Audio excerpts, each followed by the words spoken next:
Welcome back. This is Module 2 of Geography 385. Last week in Module 1, if you remember, I covered a lot of kind of basic concepts. What is a system? What is an information system? Of course, an information system has those components: hardware, software, people, processes, and data. What is a data hierarchy? Well, that's the pyramid with data at the bottom and wisdom at the top. What's a geographic information system? Well, it's an information system that uses spatial data as an input and produces spatial information. Then what is a model? A model is a simplification or a generalization of some aspect of reality. And then what are the two models that are used in GIS? The raster model and the vector model.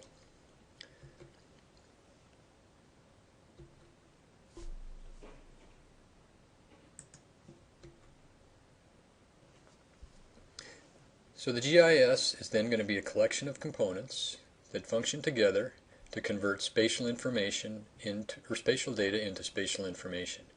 And this week you'll be starting with labs, and in the lab you're going to be working with a geographic information system. So when you think about how the lab is structured, we have hardware and software. Those are the things that you're responsible for, getting the software to run and getting the hardware set up so that you can run the software properly. People, the people is you in this case. The data will be given to you, but maybe later in the semester you'll be given an opportunity to go out and get your own data, but for many of these labs the data will be given to you. And you'll be using the process, which is the lab description, to convert that spatial data to spatial information of some form, and generally that's communicated using map. But this class is a little bit schizophrenic, and you'll probably pick up on that pretty soon if you haven't already. GIS doesn't only stand for Geographic Information System. It also stands for Geographic Information Science. And Geographic Information Science, you can think of it as the concepts behind what the Geographic Information System does in terms of processing. So the lectures are going to primarily cover Geographic Information Science. The labs will cover Geographic Information Systems and how you put that science to use. So it should be a pretty good balance of systems and science. But remember that the lectures are concepts. The concepts are things you'll be able to take with you and use down the road. The system is something that you'll learn how to use right now, and hopefully you'll be able to use it in the near term, but generally systems change over time, and so you'll have to continually be learning new systems, new software, new hardware in order to implement the concepts down the road. So one of the concepts we need to talk about is georeferencing. And georeferencing, according to the book, is the act of assigning location to atoms of information. I think of it more as assigning location to atoms of data. So the data is just sitting out there. It's a point or a line or a polygon or a raster cell. That data doesn't have any location associated with it. But once you assign location to that data, then the data has become information. It's data in context. It's the where that's associated with the data. So how are we going to represent where? Well, where is point A, as an example? Where is point A? Or maybe, how do I get from A to B? Well, most people would think about how they would do that, and they'd say, well, maybe if we live in a world where we can see everything that we're interested in, we just put a pile of rocks in one spot and another pile of rocks in the other spot, and we say go from that pile of rocks to the second pile of rocks. Pretty easy to represent where. Things get more complicated. People start living together. We have things like homes and street networks and stuff like that. And we start using addresses. So addresses can be used to represent where. An address gets associated with a spatial location and it becomes spatial information. If we have a GPS, we can use a GPS to bring in data from satellites and do some triangulation that will give us information about where we are on the planet. So locally, no big deal, because locally the world seems like it's pretty much flat.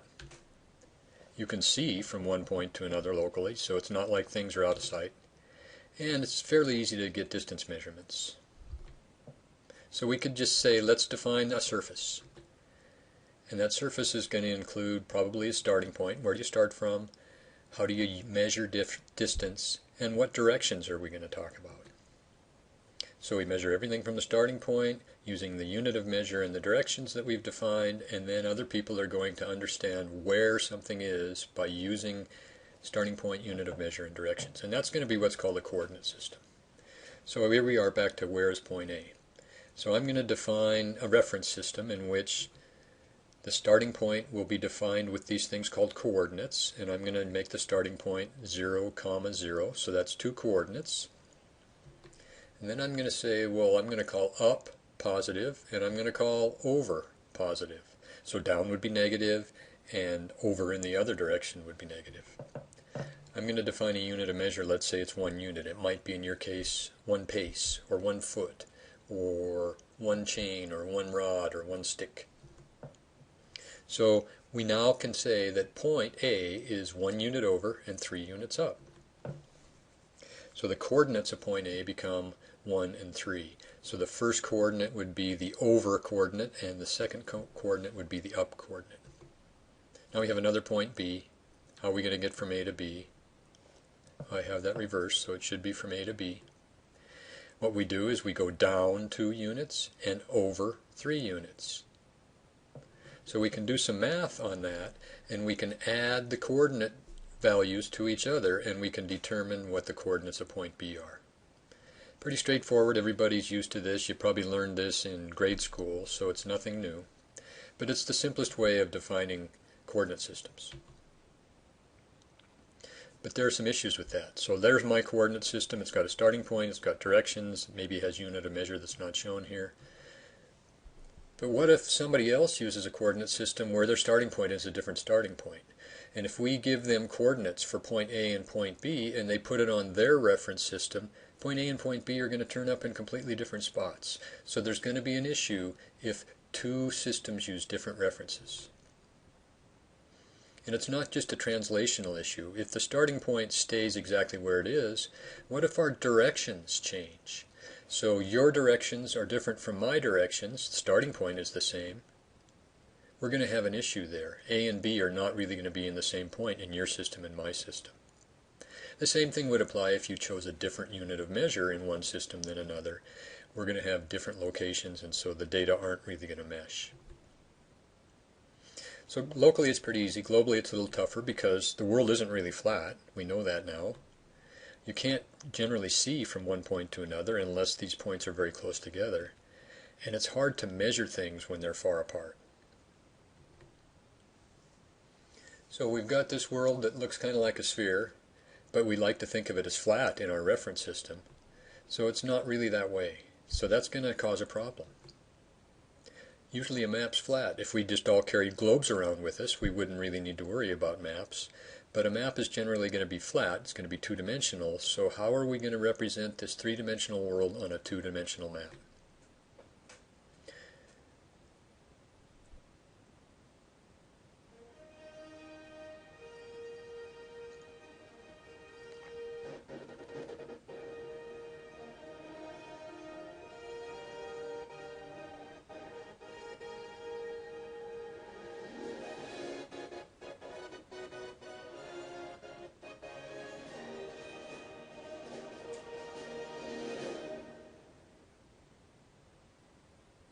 Okay, so when we talk about representing something, that means generally we're going to simplify it, and we're going to pull whatever aspects of what we're representing in that are important to us. So that movie studio, you could see, kind of represented the Earth as a spinning sphere. And everything looks smooth, the surface looks smooth and flat. So a movie studio perspective is that. And I apologize for the quality of that video. It just means I need to get a better computer, which maybe I'll get soon. If we use something else to model the planet, we might use some data that comes from satellites that NASA puts out called the GRACE satellites. And those GRACE satellites are actually modeling the gravitational behavior of the planet. So how does gravity behave in the planet? And you can see gravity isn't the same all around the planet. So it's not a nice smooth sphere if what we're modeling is gravity. And if what you want to measure is elevation, you're going to need to know about gravity. So a gravity model is going to factor into the way we do our measurements. It turns out the world isn't really a sphere. So we're going to need some math experts to help us figure out how to model this thing that surely seems like a sphere, but when we get to precise measurements, it's not really a sphere. And because of this gravity thing, if we're going to be dealing with elevation, we're going to need some physics people to help us with gravity. So we're going to combine those people and we're going to say, let's talk geodesy. And geodesy is the science of measuring and monitoring the size and shape of the Earth. So geodesy is going to show us how we can model the planet in a way that we can try to represent the three-dimensional planet on this two-dimensional map.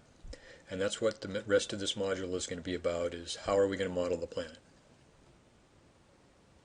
Next time we're going to talk about two of the basic components of doing that modeling. The first is ellipsoids, and that's where the mathematicians come in and tell us about a smooth model of the planet. And the second is geoids. That's where the physicists come in and tell us about how gravity is impacting the measure of elevation. So that's what will happen next time. So I'll see you then.